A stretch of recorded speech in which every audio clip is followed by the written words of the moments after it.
Everyone, doctor Sachin Nagra this side. Welcome back to another video. I hope आप सब लोग अच्छे होंगे। तो शुरू करते हैं आज की इस इंपॉर्टेंट वीडियो को। एनएमसी एफएमजी को लेकर अपनी वेबसाइट के ऊपर बॉम्ब डालता रहता है। एक नया बॉम्ब एनएमसी ने अभी डाला है अपनी वेबसाइट के ऊपर। 1 अप्रैल 2026 को उन्होंने अपनी वेबसाइट के ऊपर उज्बेकिस्तान के एमबीबीएस से रिलेटेड कुछ बहुत सीरियस वार्निंग इशू करी है और कुछ स्पेसिफिक यूनिवर्सिटीज को भी मेंशन किया गया है। तो अगर आप लोग उज्बेकिस्तान से एमबीबीएस कर रहे हो या फिर आने वाले टाइम में आप लोग सोच रहे हो उज्बेकिस्तान से एमबीबीएस करने का, तो ये वीडियो आपके लिए बहुत इंपॉर्टेंट होने वाला है।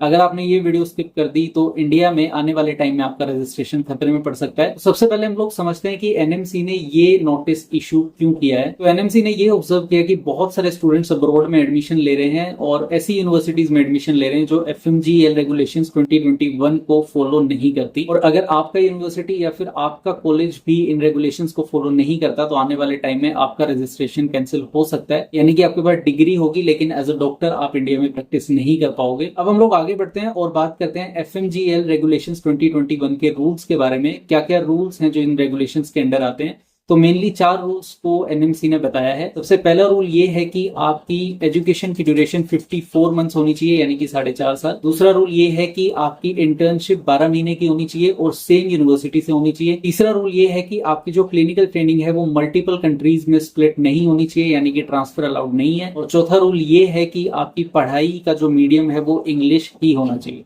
इन चारों में से अगर कोई भी कंडीशन वायलेट हुई तो आने वाले टाइम में आपका रजिस्ट्रेशन कैंसिल कर दिया जाएगा। अब हम लोग आगे बढ़ते हैं और बात करते हैं उन यूनिवर्सिटीज की जिनको एनएमसी ने स्पेसिफिकली मेंशन किया है। उज्बेकिस्तान की 3 यूनिवर्सिटीज को मेंशन किया गया है। सबसे पहली यूनिवर्सिटी है बुखारा स्टेट मेडिकल यूनिवर्सिटी, दूसरी है समरकंद स्टेट मेडिकल यूनिवर्सिटी और तीसरी है ताशकेंत मेडिकल यूनिवर्सिटी। उसके अलावा बेंगलोर में located TIT institute of medical science, जो कि टीएसएमयू तरमेज ब्रांच का ऑफशोर कैंपस बताया जा रहा है। इन यूनिवर्सिटीज को लेकर या फिर इन इंस्टीट्यूट्स को लेकर एम्बेसी ऑफ इंडिया ने सीरियस वार्निंग इशू करी है। अब हम लोग आगे बढ़ते हैं और बात करते हैं कि एम्बेसी ने किन किन प्रॉब्लम्स को हाईलाइट किया है। सबसे पहला इशू एम्बेसी ने यह बताया है कि स्टूडेंट्स को इनटेक कैपेसिटी से ज्यादा एडमिट किया जा रहा है, जिससे कि एजुकेशन की क्वालिटी कॉम्प्रोमाइज हो रही है। दूसरा इशू एम्बेसी ने यह बताया कि स्टूडेंट्स को proper hands on clinical training नहीं मिल पा रही है। और तीसरा इशू एम्बेसी ने यह बताया कि कुछ यूनिवर्सिटीज में इंस्ट्रक्शन भी इंग्लिश नहीं है, जिससे कि स्टूडेंट्स को बहुत ज्यादा दिक्कत हो रही है। एंड उससे भी ज्यादा ये सारी चीजें एफएमजी की रेगुलेशंस को वायलेट करती है। इसके अलावा ऑफशोर कैंपस मॉडल का इशू भी रेज किया गया है। टीएसएमयू तरमेज ब्रांच उज्बेकिस्तान ने कोलैबोरेशन कर रखा है TIT institute of medical science, जो कि बेंगलोर में है। इसके खिलाफ भी कंप्लेन रिसीव हुई है। तो अगर आप ऐसे किसी भी कैंपस में एडमिशन लेते हो तो आने वाले टाइम में आपका रजिस्ट्रेशन खतरे में पड़ेगा ही पड़ेगा। उसके अलावा एजेंट्स के थ्रू एडमिशन लेने वाले स्टूडेंट्स के लिए भी एनएमसी ने स्पेशल वार्निंग दी है। एनएमसी ने 2 चीजें क्लियरली बोली है। पहली चीज, कोई भी इंस्टीट्यूट किसी भी कंट्री का बिना नीट क्वालिफाई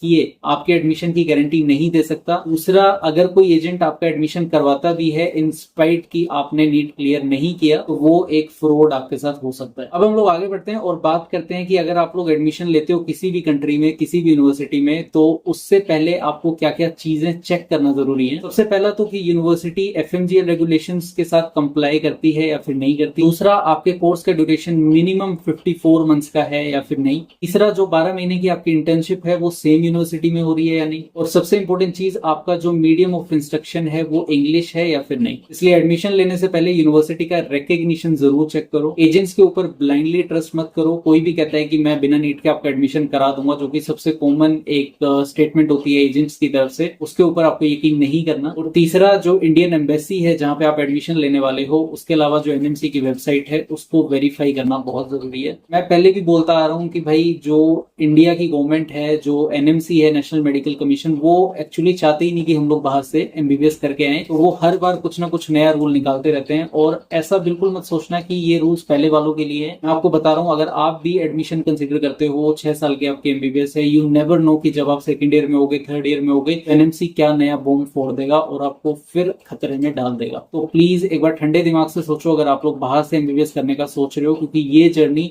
इतनी आसान नहीं है, इतनी सुंदर नहीं है जितनी बाहर से दिखती है।